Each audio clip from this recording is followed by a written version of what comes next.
Welcome to Inspiration Rising. My name is David Trotter, and I'm a transformation coach dedicated to inspiring women and the men who support them to rise up in life, love, and leadership. Well, today I want to introduce you to Genecia Alluora, the founder of Soul Rich Woman, connecting more than 200,000, yes, you heard that right, 200,000 female entrepreneurs across Southeast Asia. Now, from the age of 14, she had to support herself through school by teaching line dancing in Singapore. I mean, I know that there's dancing, line dancing, country line dancing all across the world. I just found that to be quite amazing. And then after becoming Miss Singapore, she's been a successful businesswoman and now a leader of a major female entrepreneur network. Now, in this episode, you're going to learn the 4 F words that Genecia is so passionate about. Genecia's greatest learnings from the pageant world, how she built Soul Rich Woman, and how you can follow in the footsteps of Genecia. Now, before we jump into the interview, I want to announce the release of my new book entitled Empowered to Rise, The Secret to Embracing Your True Identity, Uncovering Your Superpowers, and Bringing Your Inspiration to the World.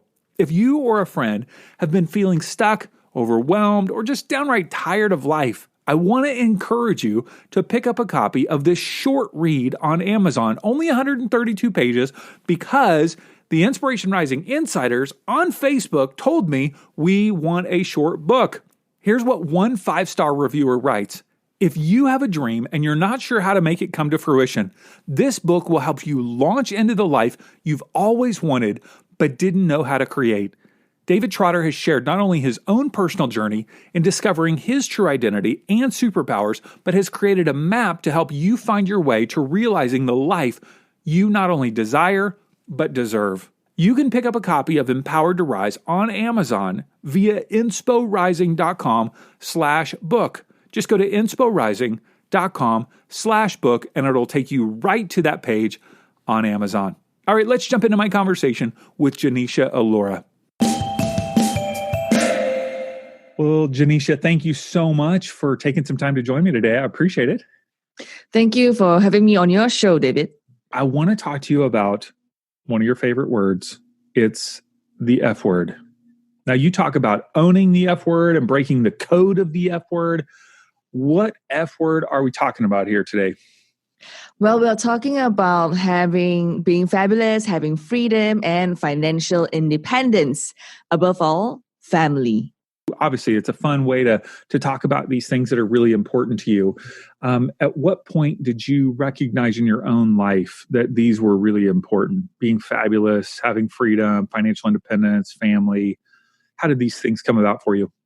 I started at a very early age. I started working when I was 14 years old, and my family financially, we were not sound. So my mom pawned the gold to send me for instructor courses. So I became certified in aerobics, yoga, and line dancing, country line dancing certification. So I was teaching that.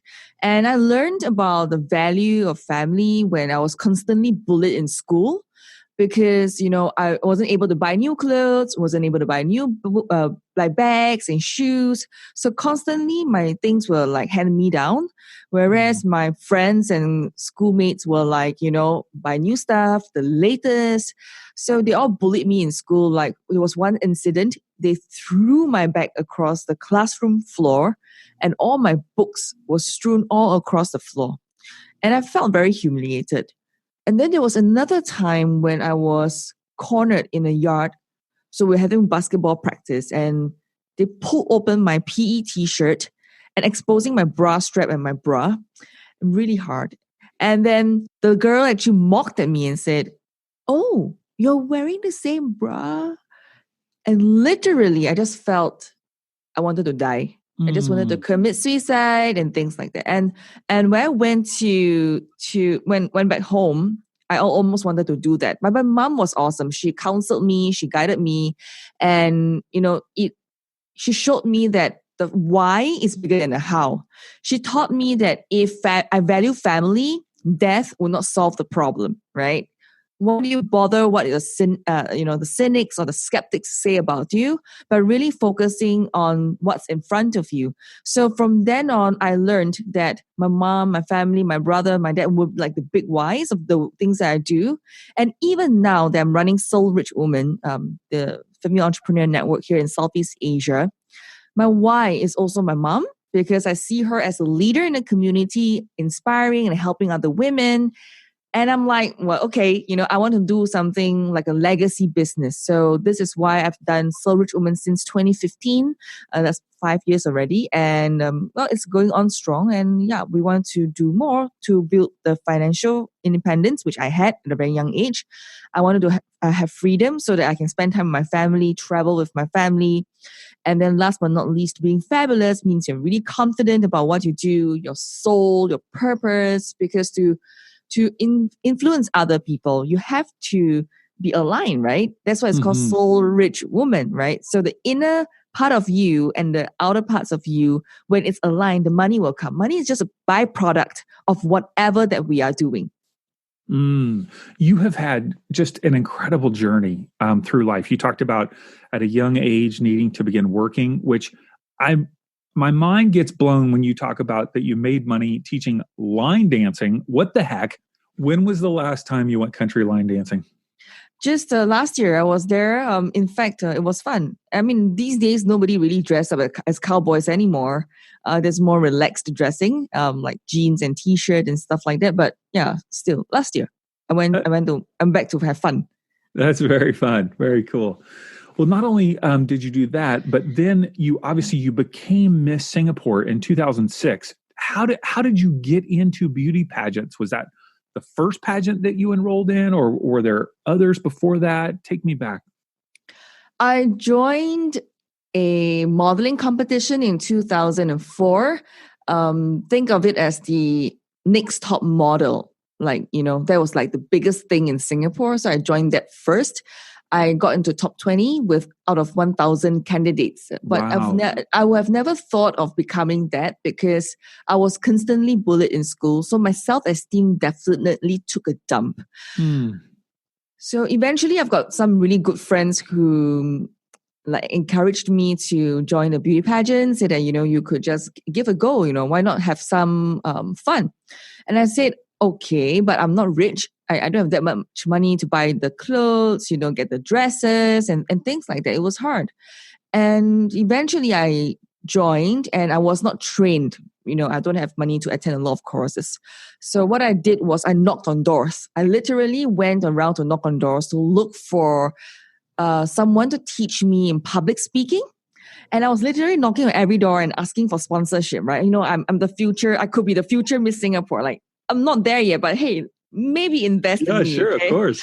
And eventually I met this lady. Her name is Rebecca. I remember her very fondly. She's really very, how would I say this? It's like a mom figure as well, but in the sense she's very open, very gentle. And she said, okay, I will sponsor you.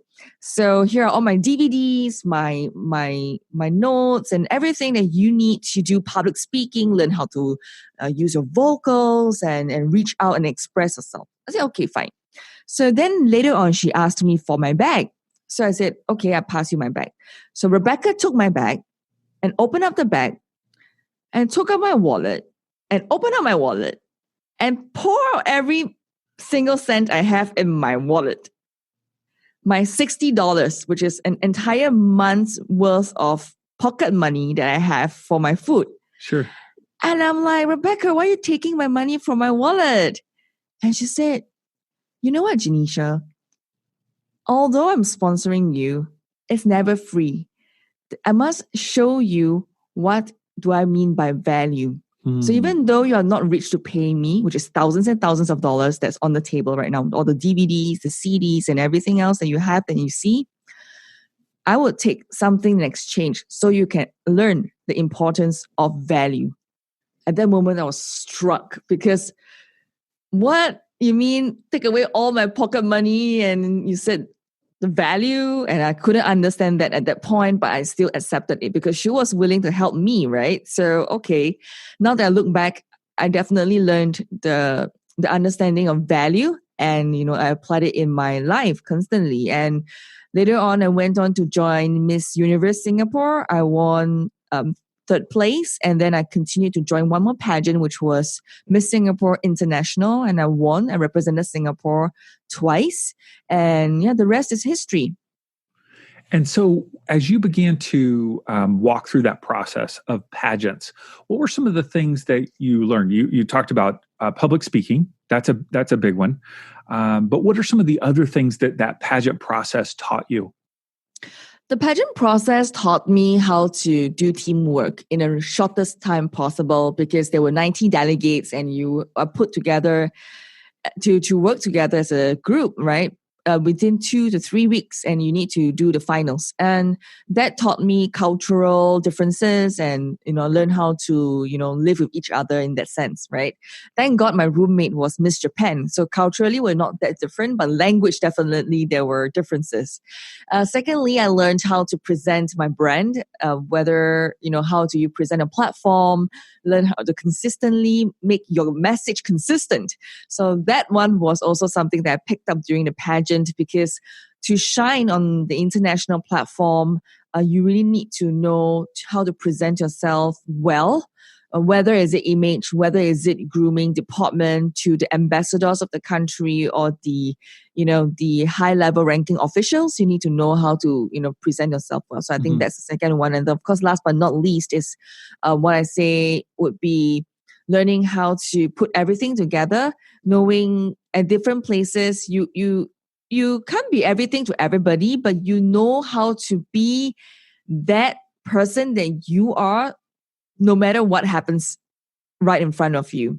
Yeah, so be authentic, learning to grapple with authenticity and being who you are, instead of trying to be somebody that, because there's always somebody that you always look up to and you think that you try to be that person. But in the pageant, for me, I learned the power of authenticity. When you're truly you on stage and off stage, that's when the magic is going to happen.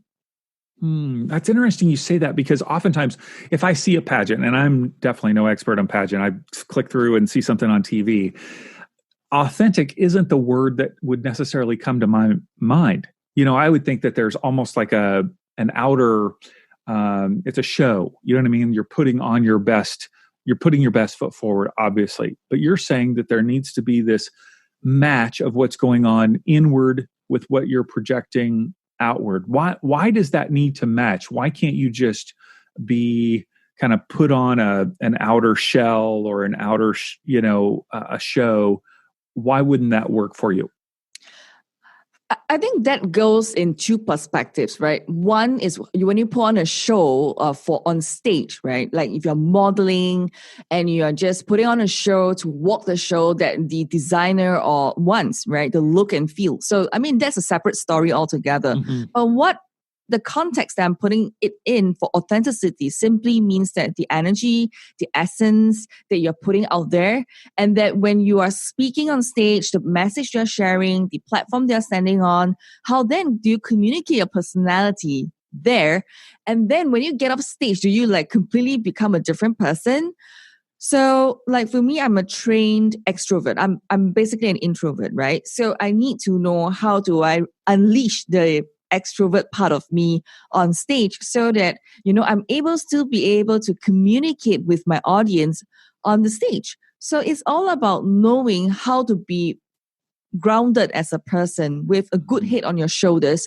So no matter what circumstances or which stage you are at, you will definitely shine through. That's what I meant. Now, once you won Miss Singapore twice, you had some opportunities that opened up for you, I would assume, opportunities to meet different people and take your life to new places. What are some of the greatest opportunities that you got out of that whole experience? Definitely made a lot of good friends. So many years moving forward, a decade, I still am very good friends with Miss Hong Kong, Miss Japan, Aruba, and basically all the girlfriends around the world are still there. They've married and then they've moved on as well. I think it's really super amazing. And for me also, other things like, being able to explore myself as a person deeper at a level where it's beyond just fame and material, but really seeing how do I want to change my life. And the best experience, another very awesome experience was I was being exposed to the power of inner healing. That means one of the sponsors sponsored me to go for an inner healing transformation course. And that really changed my life. And that really helped me saw all the old junk that we have that is holding us back. And after I gone through that, for the years moving forward, I have been constantly and consistently working on myself, because through inner healing and transformation, only then you can transform your life.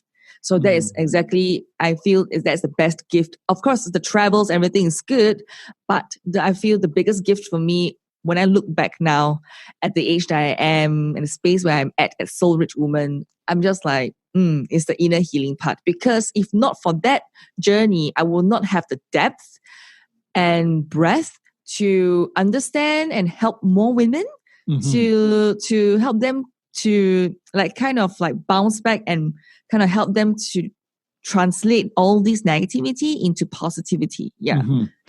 Is the inner healing and that personal development, is that popular in Southeast Asia, or would you say that that's unique? Oh, back in 2006, it was unique. Only Tony Robbins, you see like T. Harv Eker and, big names like that from the US. You don't really see a lot of Asian or Southeast Asian really working on those things, but it's definitely has changed over the years. So I was exposed to Money and You and also Psychology of Vision. And these two programs actually opened up my mind and heart. So now Southeast Asia is very popular and open to all these, spiritual awareness, higher consciousness, and looking at how you can heal to be happier, to earn more money. Because sometimes money is equals to your inner consciousness as well, right? It's never just about having more customers and just having a business. So it's about the balance of that spiritual self. I think this is the time where there's a lot of spiritual awakenings. I would say this entire season that I'm looking at, a lot of them are growing and seeking above and beyond just making money and business. Yeah. Friends, I want to invite you to join our next Inspiration Rising Live on Thursday, March 26, 2020 at 6:30 p.m. in Orange County, California. This is a live podcast recording featuring interviews with Morgan Harper Nichols, author of All Along You Were Blooming, with over 1 million followers on Instagram. She's an amazing poet and illustrator. And Reverend Sarah Heath, author of The Authenticity Challenge. Plus, I'll be interviewed by Stacey Robbins about my new book, Empowered to Rise. You can call it a book launch party, call it a live podcast. I call it Inspiration Rising Live. Tickets are available at insporising.com/live, and all ticket holders will receive a copy of Empowered to Rise and a deck of My True Identity empowerment cards in the swag bag. Get tickets at insporising.com/live. Yeah, it seems like the more prosperous a culture is, the more there is, I would even say, time to be able to think about those types of issues. I know I've got a few friends that are in Pakistan, and I have a lot of friends in India, and oftentimes they're so busy trying to just make a living, from just even manual labor type, whether it's farming or agriculture or other service-based industries. They don't even have time to think about things that you and I think about or talk about, So it definitely is, I would say, a privileged position we are in to be able to even process at that level, Yeah, that's right. Yeah. So I know that you've operated multiple businesses, but there was a shift around 2012 where you went from offline kind of brick and mortar businesses to online businesses. Talk to me about why you began to develop online businesses. Oh, I was an image consultant after I finished Miss Singapore, right? I took on the image consultancy certification, a natural progression for me. And plus, I had been training all my life, becoming a trainer and instructor, right, since I was 14. So it was a natural progression for me to teach and help other people to look good and be fabulous. But it was quite interesting. And because I started very early, I believe it was because I started very young. So when I was looking at my life, I'm like, I'm not going to be like my mentors who's still teaching at that age. I mean, nothing wrong about teaching at that age, but I will want to not be grounded and tied down by the number of classes I have or the number of participants I have in a workshop. I do not want to be tight and pulled back by that. I want to be able to travel the world, be anywhere at any time, and still be able to run stuff. So I decided to stop trading time for money. If I work, I get paid. I work, I get paid. I don't work, I don't get paid. I said, no, I don't think I want to go through that. So in my early 20s, I decided to work on going online, and I invested in quite a number of courses. I spent quite a lot of money doing that, I would say at least about 50 to 100K on courses to find out what is online. And eventually I found a mentor whom showed me the way. And in 2013, I went completely, I would say, online. And in 3 months, I made 100,000. And a year, I made $1 million. So and what was that first online business? I was doing like selling skincare. I had different businesses. I had multiple ones. I was like skincare. I was selling gifts. E-commerce. Stuff like that. E-commerce. I was doing e-commerce. So back then it was boom, right? It was a boom town back then, and competition was still okay. And you just need to know how to manage it. So I think it was really awesome to do that. And then I progressed by sharing my knowledge online, switching on the webinar, the webcam, and then using webinar software. And I was there like, bam. And every single Wednesday, I was like kind of sharing my skills and my results with people over the internet. And I made my money, and I was invited to invest in the cafe retail business. So kind of like progressed from offline to online, and then went offline again while the online was still running. Gotcha. And I started my cafe business with my partners. We had 7 outlets in 3 countries. We had 18 franchisees and licensees in total.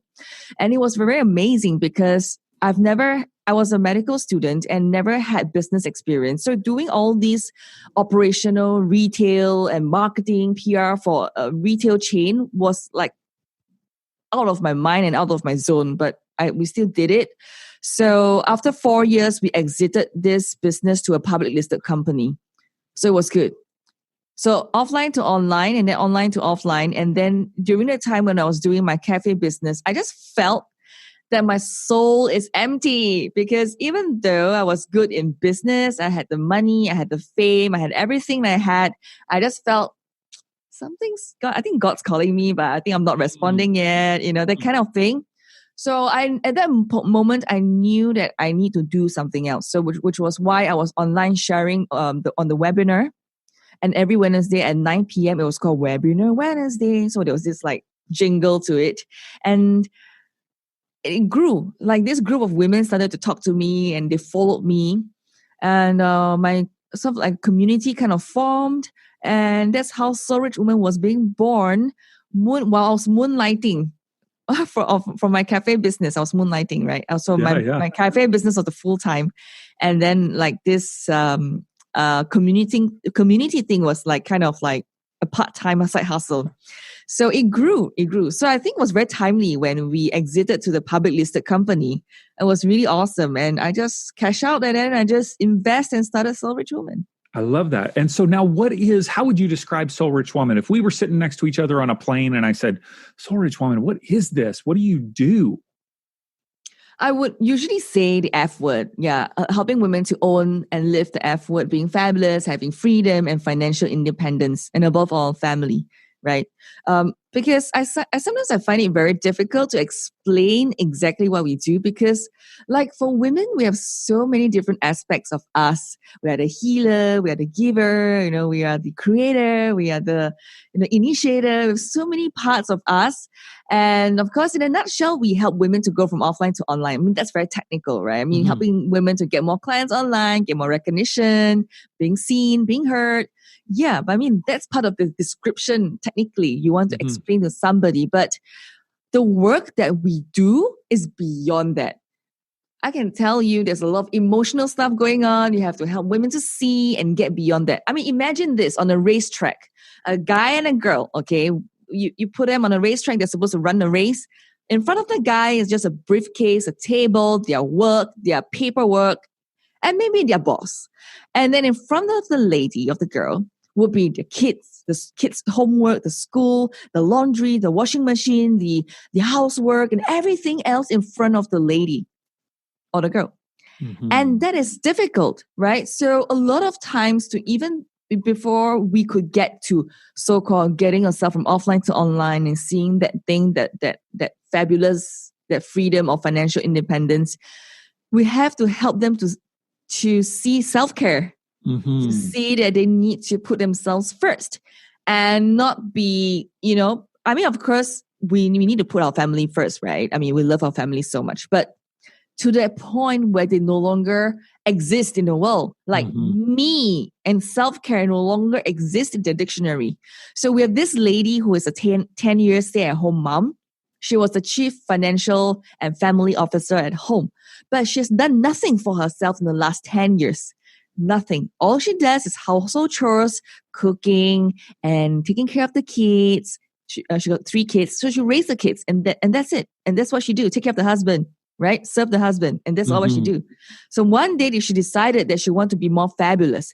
So by having that first awareness, she was able to come to us because she found us online and, go through the program, the mentorship program, for example. And in 2 months, she found her fabulous. She was able to start an online business by her own brand, which was a chili paste that she did. And she sold, she made 4 figures in just 2 months. So 10 years stay-at-home mom, transformed her life, got fabulous, got financial independence. She really don't need the money. It means that she doesn't need to make $1 million. For her, having financial independence is good enough. Doesn't need to ask husband if I want to do my hair today or do my eyelash today or do my nails today. Hey, I don't need to ask my husband for the money. I can make a decision of my own. So that really transformed the woman's life. So I really believe that what we do here is helping women to change their life so that the entire community will benefit. Yeah. Wow. And in America, where most of our listeners are in US, Canada, Australia. Statistics show that a woman, even if she has a full-time job outside of the home, she still does the majority of the household duties, so to speak. In Singapore, would you say, I assume that that's also the case? Is that true? Singapore, I think it's not just whether it's Singapore or not Singapore. I see 2 groups of women who believe in adding more value and delegating versus another group of women who just believe that they should do everything because their mothers taught them and their grandmothers taught them how to do so. So like, I give an example, like my mom, she'll expect me to do household chores and she'll nag at me and so she'll be like, hey, girl, you got to be, cleaning up your room, wash the toilet, clean the floor. And I'm like, Mom, I think my time is more valuable than that. Why don't I just get a helper for you, a maid for you, so that this helper can just do the things that you want her to do, while my value of my time, instead of being stuck at home trying to clean the floor like Cinderella, I would just take you out. Let's go out, right? Let's travel, do stuff together. So the value of the time, what do you see your value and your worth? And then outsource and delegate. I mean, even I do that in my business a lot, delegation and outsourcing, right?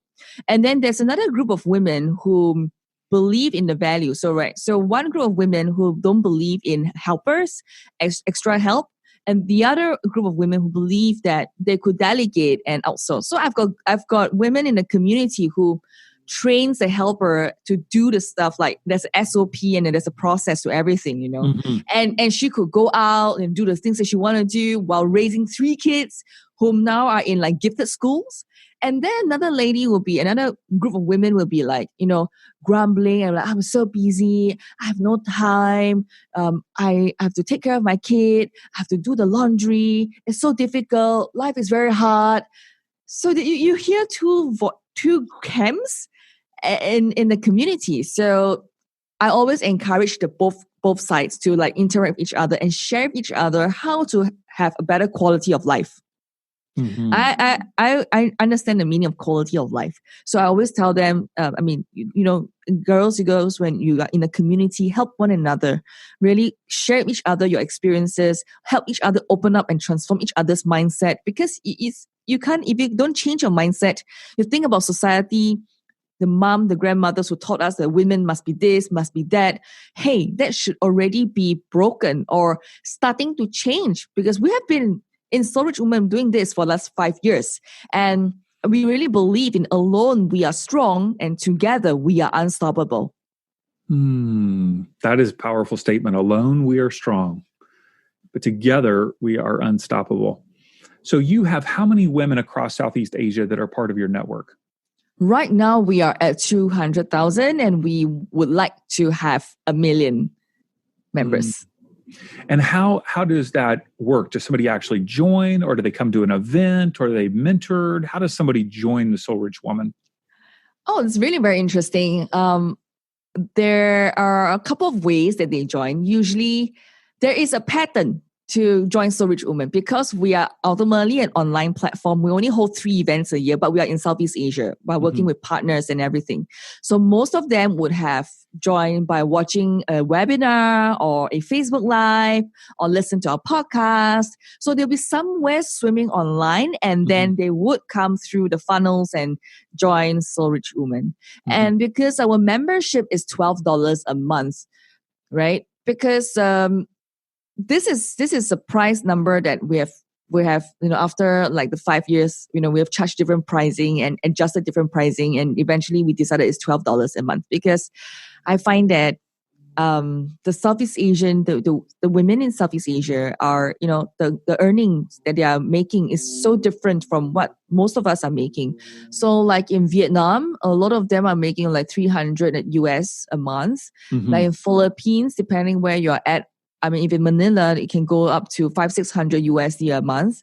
And then like for Malaysia, so different countries has different salary, right? So there's a gap. So if you were to charge like a $100 USD a month membership versus a $12 a month membership, and of course you must see what kind of value you give, right?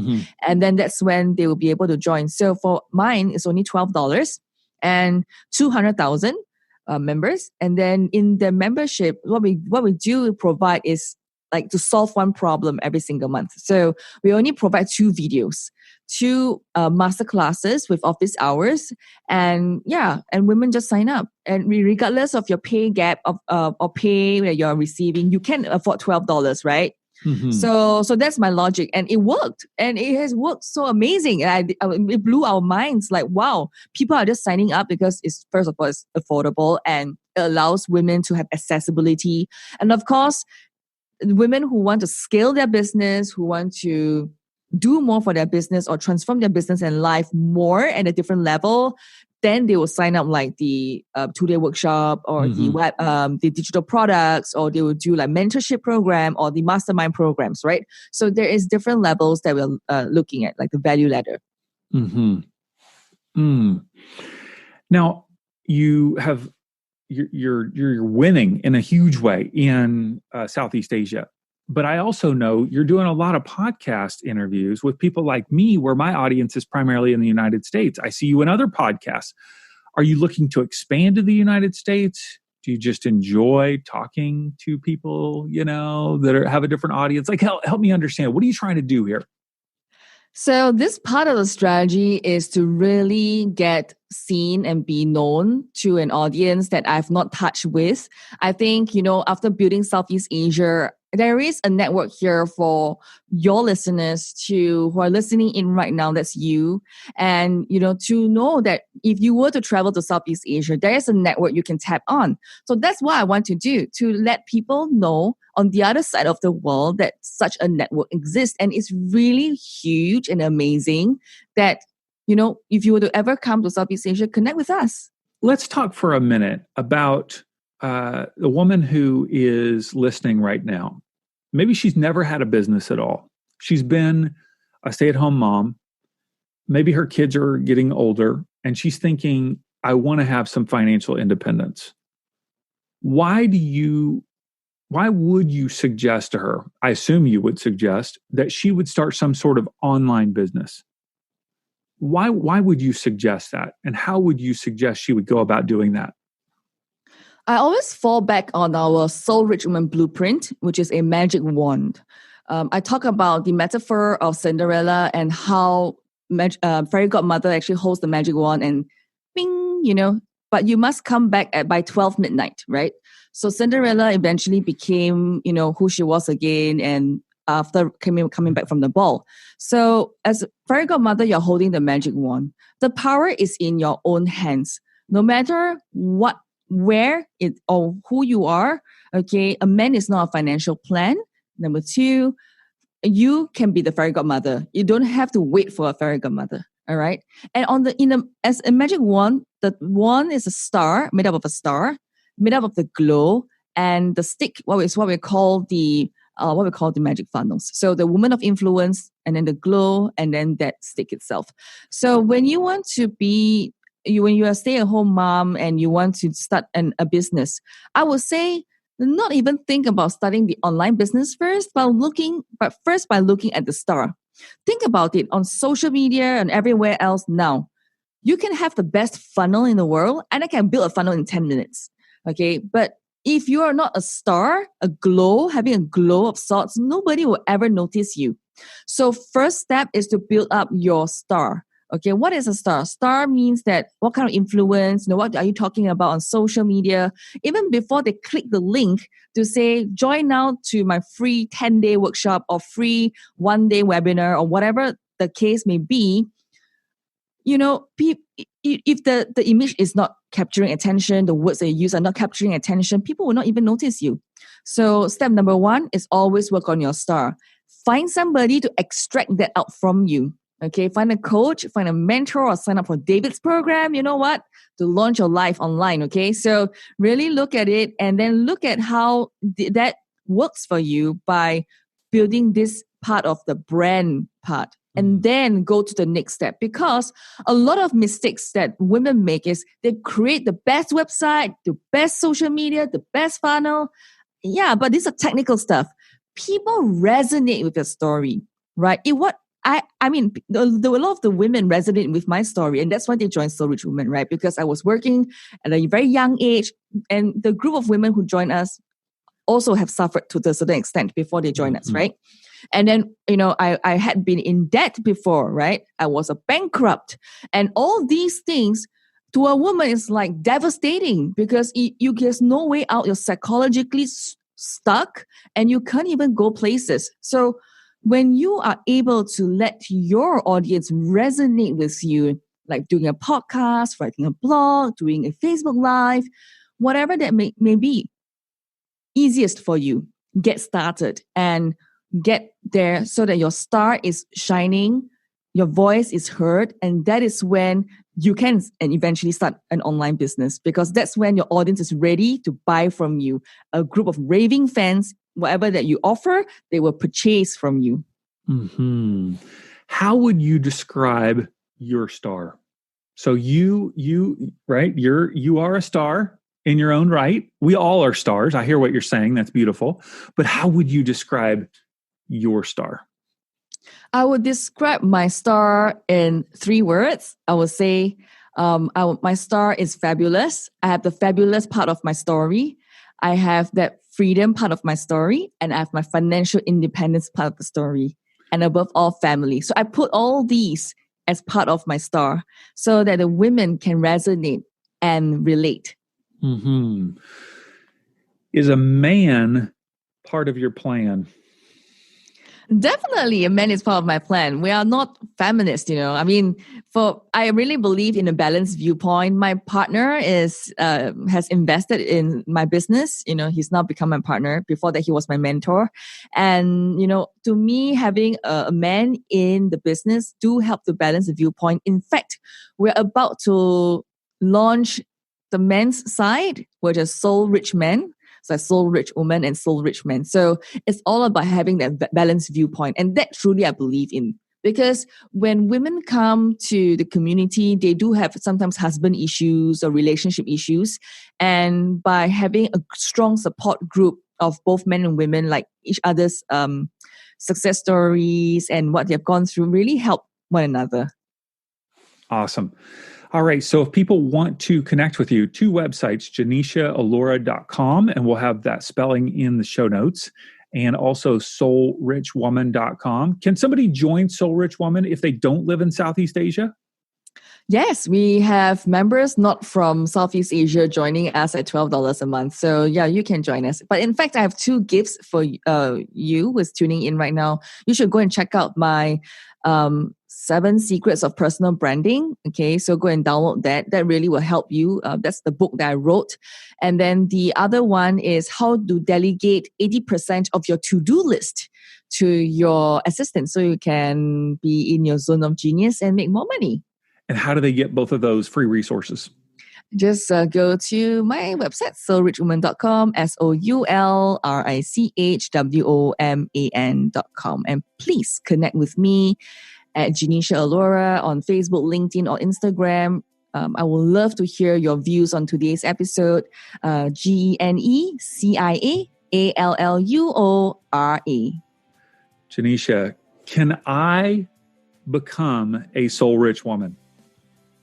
Well, there are guys in Soul Rich Woman if you do the $12 a month membership, but generally if there are events, usually it's women only, unless we partner with companies like we partner with a media company and we open up the event to both men and women because we're talking about getting leads and how do you generate leads online, So, but when we talk about women empowerment stuff where women feel safe, so that's when it's an all women event. So yeah.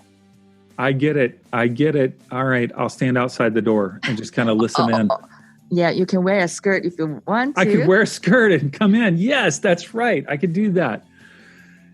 Genecia, thank you so much for sharing your story and thank you for sharing your wisdom. And I'm blown away by what you've been able to do and what you'll continue to do. You've got a long journey ahead of you. Of I can imagine how many women and men will be impacted by your work. So thank you. Thank you. To access Genecia's ebook, you can find all her links in our show notes by swiping up on your phone now or on our website at insporising.com. As you go about your week, may you be inspired by Genecia's words. May you know that you're already fabulous and that you can truly have freedom and financial independence. And that family, however you define it, is important to all of us. May you own and love these F words.